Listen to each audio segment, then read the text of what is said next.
I just wanted to go right to those so real let's quick. go. This is the fight I really want to talk about. This is the fight that should have been co-main event really should on have this been. card. I don't know how the hell it's not. Yeah, Merab Dvalishvili.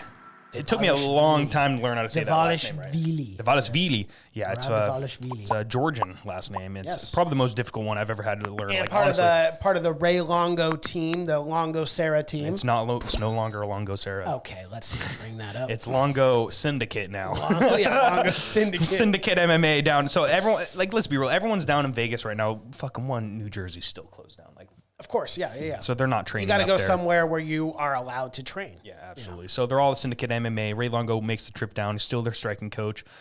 Sarah retired from cornering, sucks, but it doesn't matter, dude. Merab Dvalishvili, the Energizer Bunny, as you say, the fucking machine. Like, oh my goodness. Like, he is going to chain takedowns nonstop. He's going to stay in Cody Stamann's face, and he's going to put a pace on Cody Stamann like no one has ever put on Cody Stamann. Yep. And Cody Stamann's a very, very well-rounded fighter and a very good wrestler in his own, but Merab Dvalishvili is something else. Like, I really think this guy is a future champion at 135 pounds, and no one wants to fight him. No one wants to fight him. No one's calling this man out. He's calling out everybody. He wants to fight everybody other than Aljamain Sterling because they're best friends. Let's be real. There's a reason why Aljamain Sterling's fucking takedown defense is so goddamn good. It's because he's got that guy fucking double-legging him every goddamn day. Every day. Every single day. How do you not get better when a guy like this, and like with Merab too, like we hear it all the time. Like this guy trains and then trains again. I'm always hearing the Ray Longo minute, on the Anik Forian podcast. And Ray's like, hey, why are you late?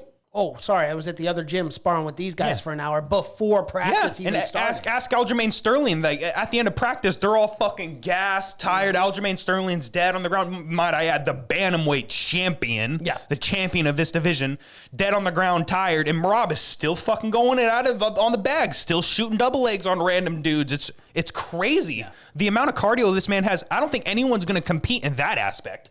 Like, he could out cardio every single person in this division. Unquestionably. So and he's proven it time and time again. Absolutely, in every single fight. So that alone makes me lean Merab Dvalishvili. I don't think it matters who you match him up with. Like, let's be real, Cody Stamann, like, that's a pretty good matchup.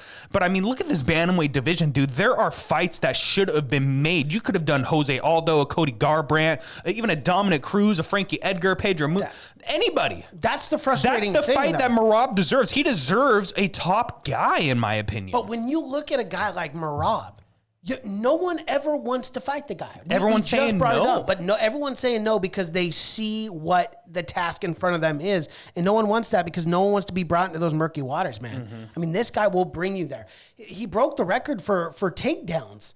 In a fight. It was like 14 or 15 takedowns. It's just one of those things where it's so exhausting as a fighter. You get taken down, you finally get up to your feet. Boom, he takes you down again. Then he does it again and then replicates that 10, 11 times within the fight. I mean, it's so an impossible task to overcome. Merab is a guy who should have been in the top 5 a long time ago, and I am so jacked for this fight. And you know what? Hats off to Cody Stamann, okay? After losing to Jimmy Rivera, having a very tough fight in front of him against Jimmy, and now he's stepping up and fighting Merab. Yeah, hats off to the young gun, man. At least he's able to step up and take these tough fights that no one else in this division wants to take. Absolutely. So I'm going to make my biggest bet of the night. Like, it's on Merab. Merab Dvalishvili, 2,000 church coin. I'm going all in. It's probably going to be a unanimous decision. Merab's not a guy that's going out there and flatlining guys. He definitely can. Like, let's be real. His striking's that good.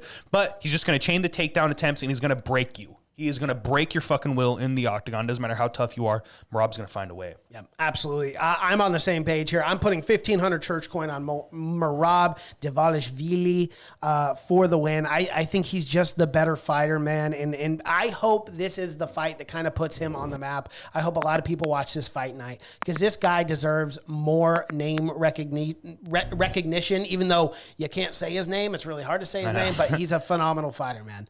Yeah, the machine. Asterisk this guy. That's what you got to call him. Just call him the machine because that's what he is. Absolutely what he is.